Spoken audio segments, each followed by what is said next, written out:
Il n'a pas fini de purger ses 15 années de prison qu'il se retrouve mêlé à une affaire de coaction de faux en écriture publique et authentique, ainsi qu'à des faits d'escroquerie, d'usurpation de titres et de fonctions. Ses complices, qui sont ses co-détenus de la prison de Nkondengui à Yaoundé, un gardien de ce milieu carcéral et 2 agents du service de transfert de fonds électroniques dans une entreprise de téléphonie mobile de la place, ont utilisé le numéro de téléphone du directeur de la santé à la délégation générale à la sûreté nationale pour extorquer des candidats au concours de la police en prétextant qu'il manquait des pièces à leur dossier. Informée, cette dernière a donné l'alerte, ce qui a conduit à l'arrestation de ces hors-la-loi.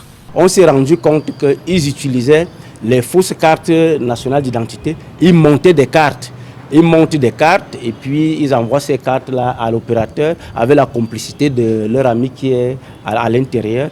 Et nous avons fait une découverte incidente. Lorsque nous exploitions le téléphone, on s'est rendu compte que c'est lui qui fait passer, qui reçoit des commandes envoyées par Abdoulaziz, que vous allez voir.